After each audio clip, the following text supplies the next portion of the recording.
Hey everybody, this is GGB Coast Puppers. This is one of those rare occasions we're going to start out with Pupper's Pick of the Week.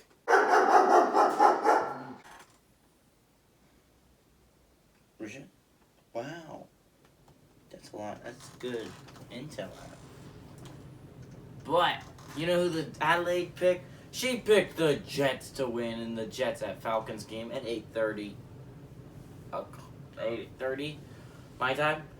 Falcons favored by 2.5 points this game on NFL Network. This is an interesting game if you want to look at it. Jets coming off their first win. It was a huge win for them.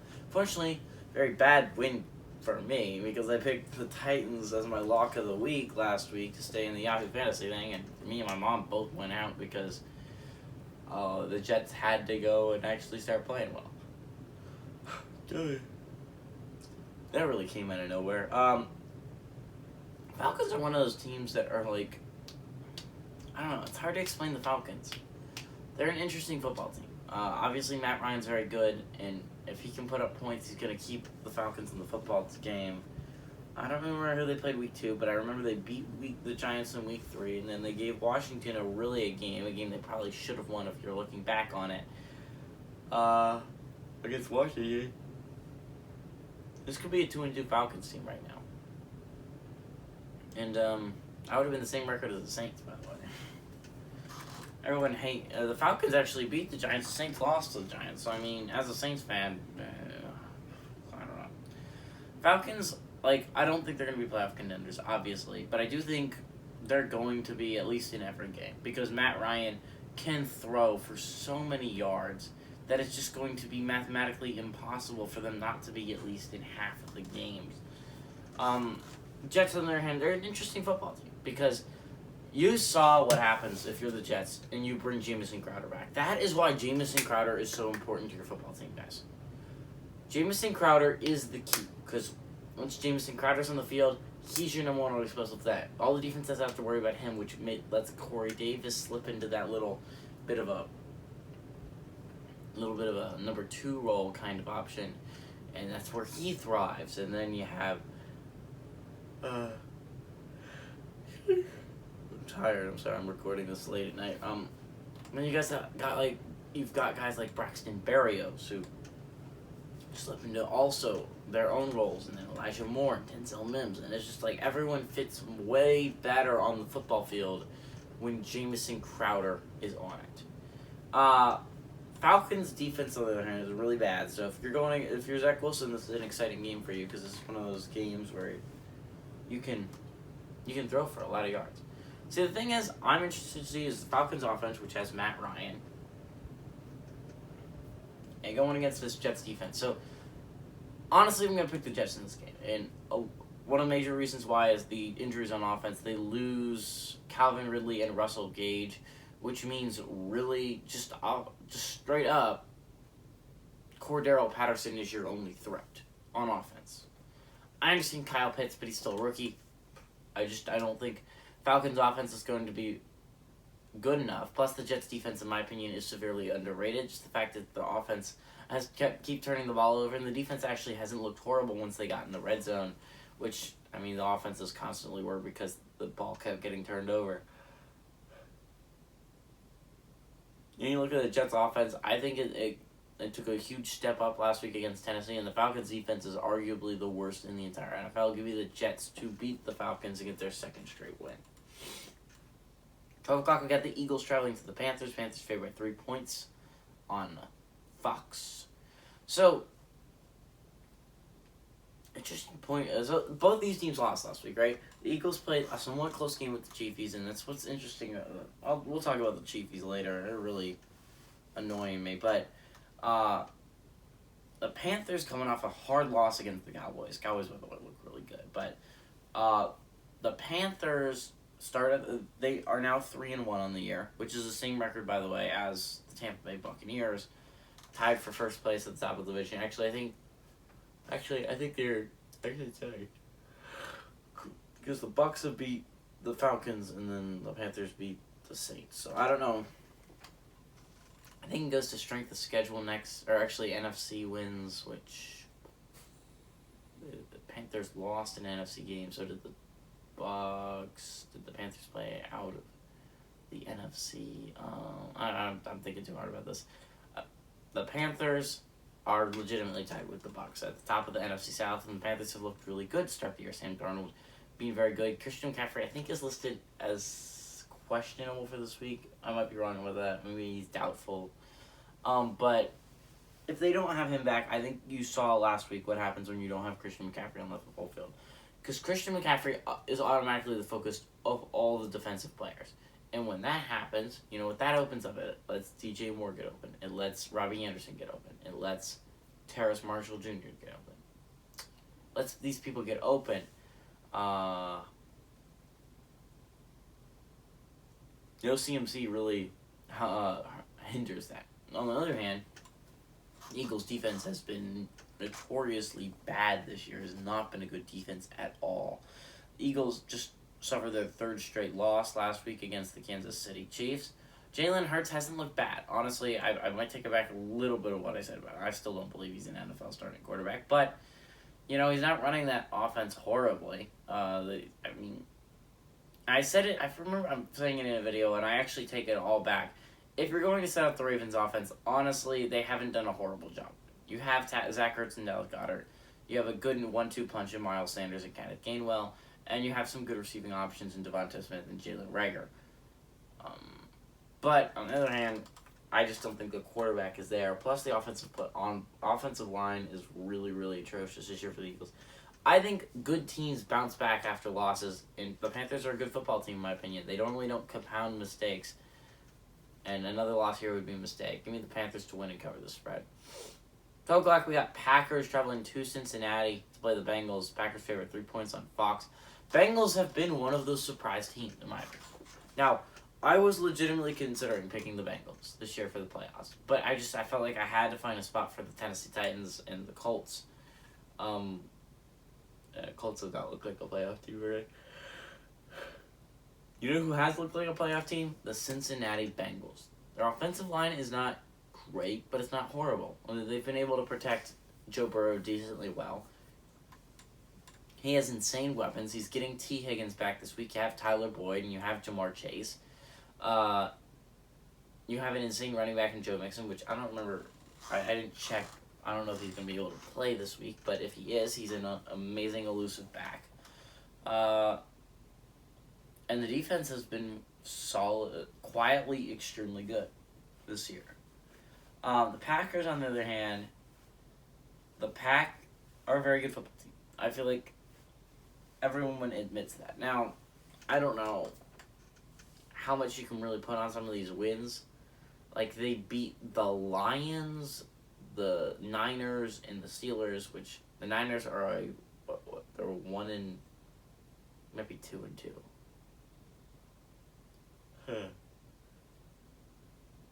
Yeah, they're 2-2 football team, and the Steelers are a 1-3 football team. But honestly, you barely beat the Niners, and the Niners have not looked great to start the year. And then you beat the Steelers, which honestly, good job. Everyone should beat the Steelers this year. They're really bad. It's an interesting one. I really like the Bengals here. I love Aaron Rodgers. Actually, I don't love Aaron. I hate Aaron Rodgers as a person, but him as a player is a lot of fun to watch. I think this is going to be a high explosive point. I think it's going to be a shootout between Joe Burrow and Aaron Rodgers, but I think Joe Burrow comes out on top at the end. 2 o'clock, the Patriots traveling to the Texans in a matchup between two rookies and two rookie quarterbacks and 2 1-3 teams. Both start out the seasons relatively strong. They both start off the season 1-1. It's just that the Pats won their second game, the Texans won their first game. It's an interesting matchup because normally I'd be picking the Patriots here, right? Patriots favorite 8 points, obviously. But there's a stat that a guy I watch on YouTube that uses all the time, Mike Detillier, for the Saints. It's 80% of the time a team that loses their starting center either fails to cover the next week, right? Now they didn't lose their starting center, but they did lose 4 of their 5 starting offensive line, which makes me not sure.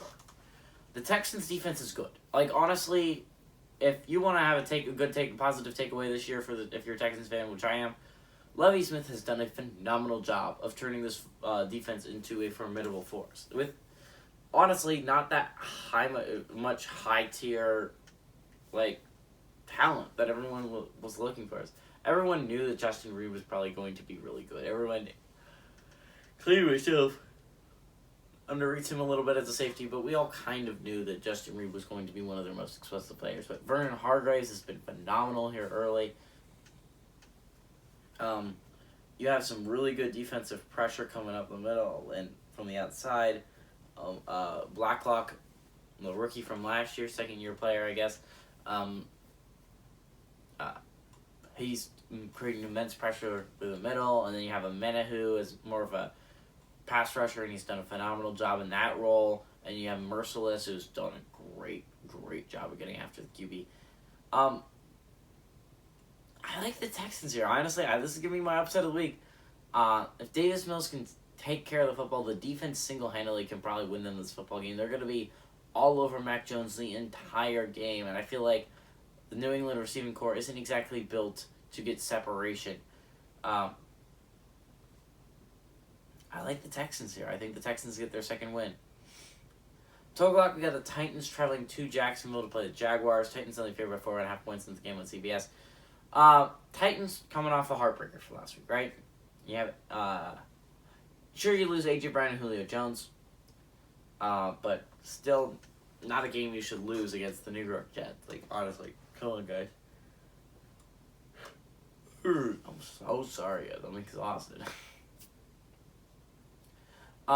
Jacksonville is coming off a heartbreaking loss last week, too, because they honestly should have beaten the Bengals last week. Trevor Lawrence is taking that next step up. Now, unfortunately for us, as football fans, DJ Chark probably out for the year. At the very least, out for a long time, 8 weeks probably at the minimum. Jacksonville needed DJ Chark, but also they don't really need DJ Chark, right? DJ Chark's obviously their most explosive player, and it really hurts to lose him. But behind him, you have Marvin Jones Jr. already, who is known in the NFL as a game breaker. He is awesome. You have Laviska Shenault Jr., who has been phenomenal when he's gotten the chance, and honestly kept, if Jacksonville had won, he would have been a large portion of the reason why. Now, the real question for me is that number 3 wide receiver, now that Chark's down, right? I think it should be Agnew, right? I don't know if I'm the only one who thinks this. Agnew has been a receiver in this league for many years. He has been solid. For God's sakes, with Jacksonville this year, he had a 109-yard kick, a kick that he returned for a touchdown. It's insane. The man has insane speed, and yet for some reason they're putting in Tavon Austin in front of him, and it makes no sense. He is nowhere near an explosive player. Jacksonville, I think it's interesting. You still got James Robinson. Carlos Hyde was unfortunately down with an injury last week. Don't know his status for this game. That makes this game a little bit more interesting. If you have Carlos Hyde, you can do a little bit more split backfield, and you can split up the carries a little bit more evenly. But if not, you're going to have to go with James Robinson all the time because there's just not a running back on that team outside of Robinson that can really handle it.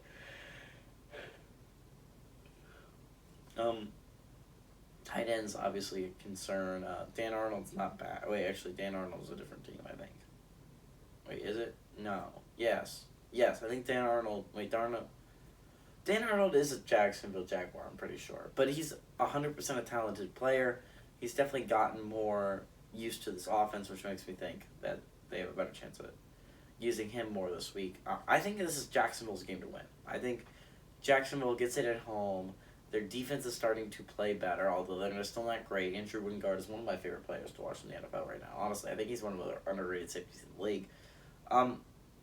I think the Jaguars are going to pull off the upset here, and Trevor Lawrence is going to get his first win. Give me the Jags to win and cover. 12 o'clock with the Lions traveling to Minnesota. Minnesota favored by 10 points on Fox. What has Minnesota really done to prove that they should be favored by 10 points? They're a 1-3 football team, right?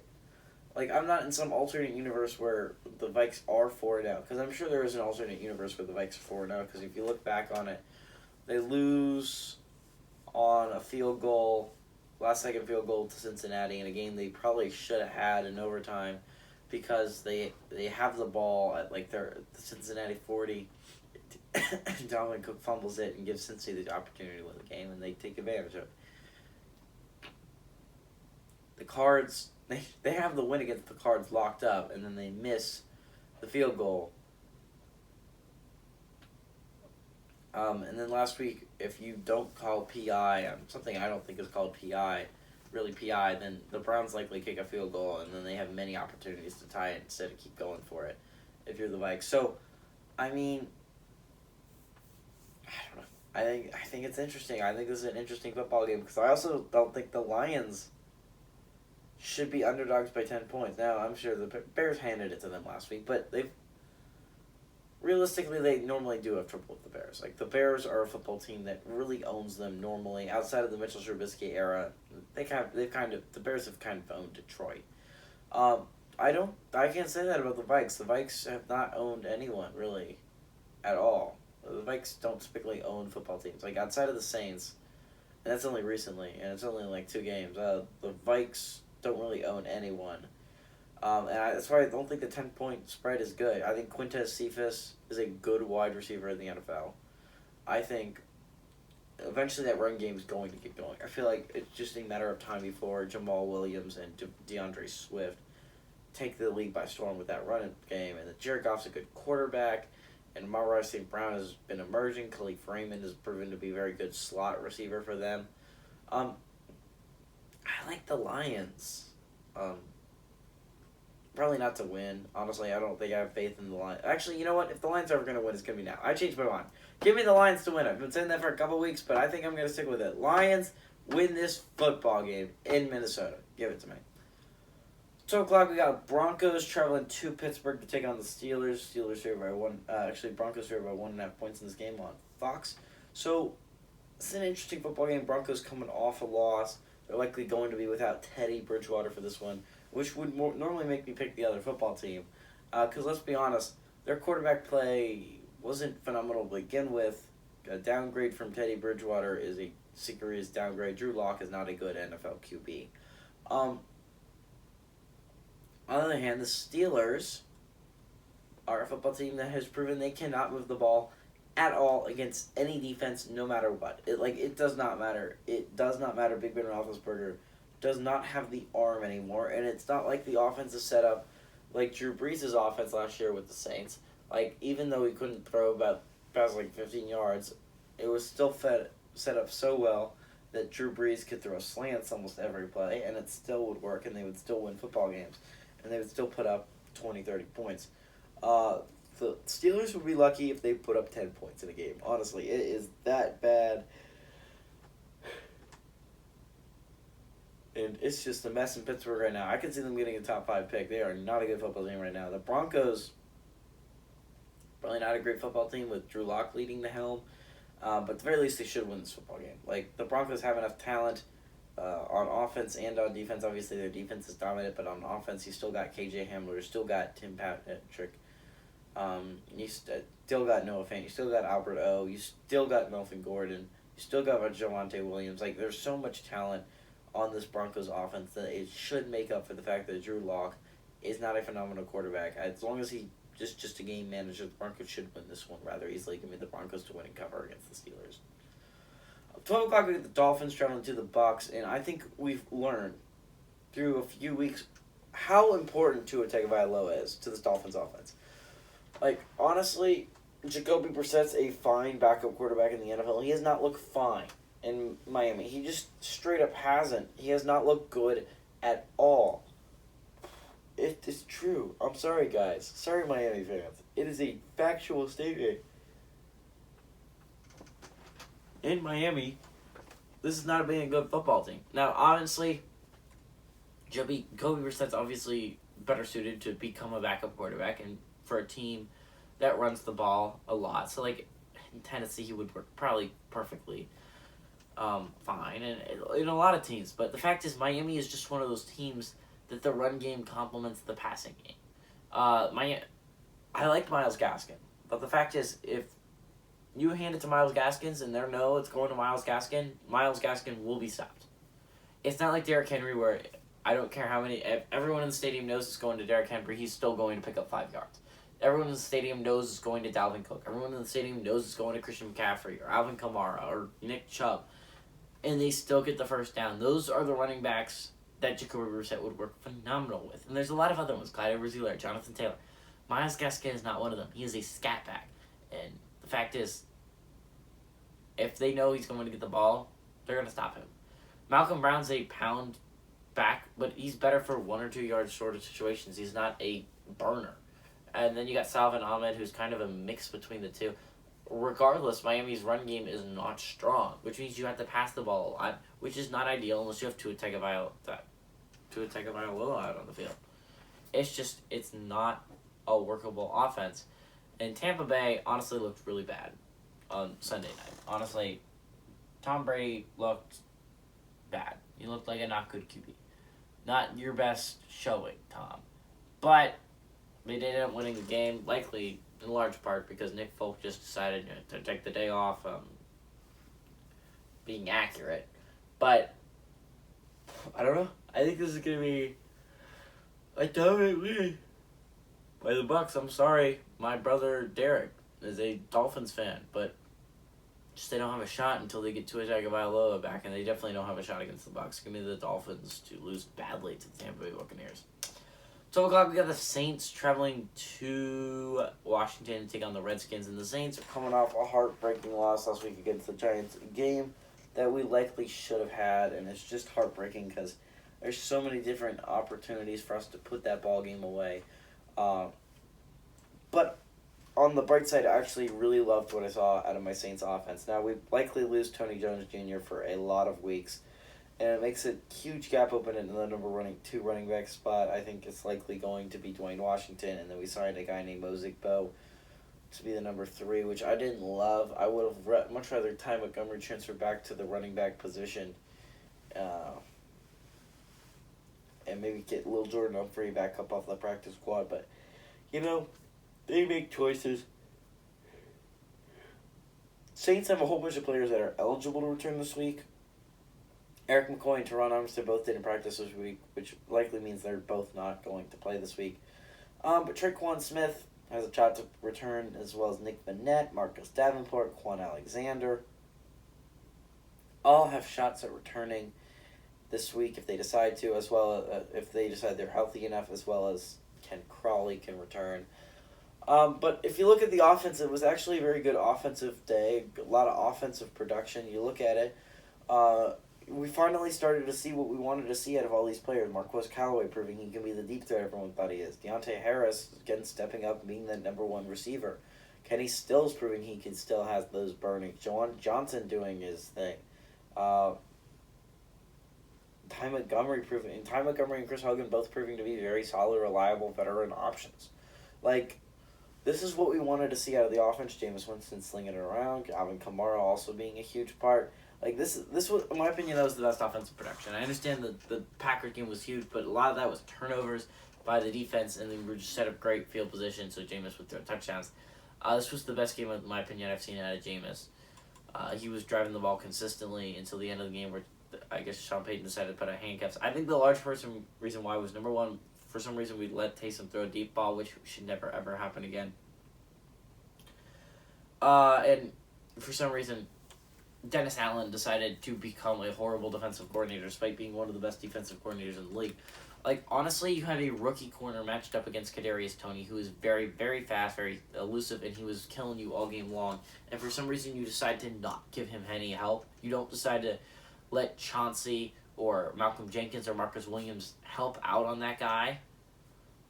It just doesn't make any sense why you would do that if you're the defensive coordinator. Also, another thing to worry for the Saints, no pressure. We got no pressure at the end of that game.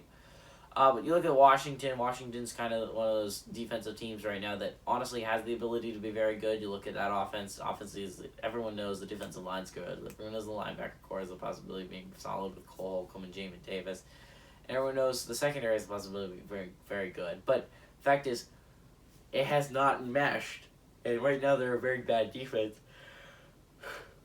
which should give Winston an opportunity to pick the team apart. Redskins, on the other hand, their offense has looked rather solid since Heinicke has taken over. You have obviously some very explosive offensive threats. You lose Logan Thomas, which really sucks if you're a Redskins fan. But you still have Terry McLaurin, Curtis Samuels possibly back this week, not to mention Adam Humphries. Unfortunately, I think De'Ami Brown's out for this week as well as Cam Sims. So those are your two of your top receivers, but you lose some, you gain some. And the running backs, obviously, Antonio Gibson and J.D. McKissick have both been phenomenal. But I like the Saints here. I think the Saints defense gets back on track. I think you have a deep unit that is top 10 in the league, and I think that's going to make a mess for Heineke. Plus, the offensive line's not entirely solid. You lose Logan Thomas, so that's another threat right there. I don't know who the heck Demario Davis is going to need to cover because, honestly, I'm not worried about any of the tight ends. Hopefully he works on a running back or something like that. But I think the Saints are going to dominate and win this game.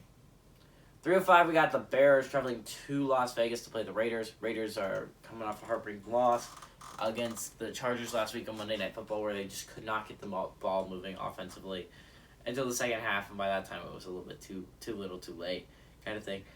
Bears coming off a huge win against Detroit in Justin Fields' second start, and we're starting to see why Justin Fields was drafted so highly. And this is what happens when, guess what? When you pair a run game with a rookie QB, Dedoy, that would help. David Montgomery's a very good running back, so this is why you hand the ball off to him. You can set up play action off of that.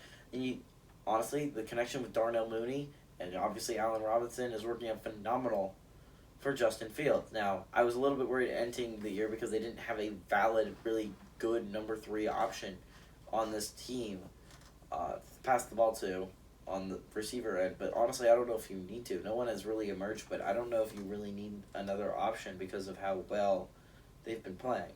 Now, I think this is an interesting matchup. I think the Bears could be one of those sneaky good teams this year in the NFC North. Like, Justin Fields is a good quarterback, and the defense has been playing so phenomenally well. But Las Vegas' defenses also need to be given a lot of credit. The fact is, Derek Carr right now is an MVP candidate, playing phenomenally well, and he hasn't been working with the best options outside of Darren Waller, too. Josh Jacobs still a little bit banged up from the injury. I'd be interested to see if he has a better game than he did against L.A.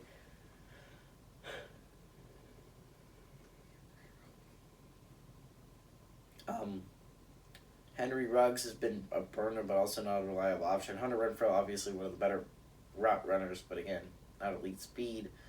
And then Brian Edwards was kind of non-existent in the LA game. Willie Snead obviously has not been used, in my opinion, to the full extent on this offense.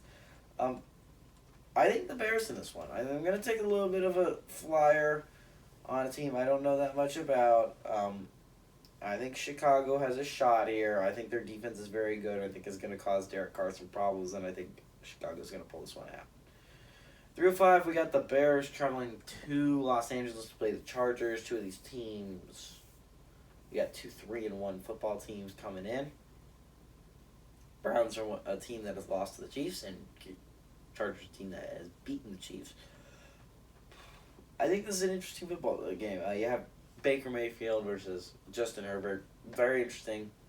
Both top 10 picks in their respective drafts. Baker Mayfield is acting more of a game manager, but honestly, the Browns have a team that can handle that. Chargers really don't. They don't really have a growing game outside of Austin Eckler, and the fact is you cannot rely on Austin Eckler to carry the football team to a victory. He's a nice complement piece to Justin Herbert, but he's not the focal part of the offense.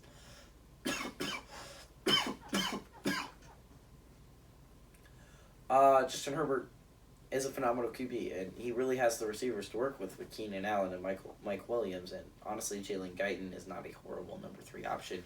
Not to mention Donald Parham Jr. and Jared Cook both have been providing very good options at tight end in the ground game.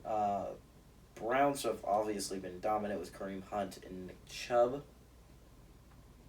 But you also have OBJ. I don't know if they have Jarvis Landry back yet, but if they don't, you still have Donovan Peoples-Jones, who's very, very solid.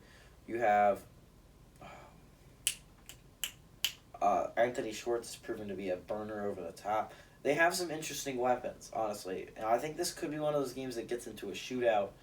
And I'm gonna go with Chargers in a shootout. I think the Chargers are a better football team. I picked them as a playoff team, and I still believe in the fact that the Chargers are a playoff team. Give me the Chargers to win and cover the 2.5 point spread. At 3:25, we have the Giants traveling to Dallas to play the Cowboys. Cowboys favorite by 7 points on Fox.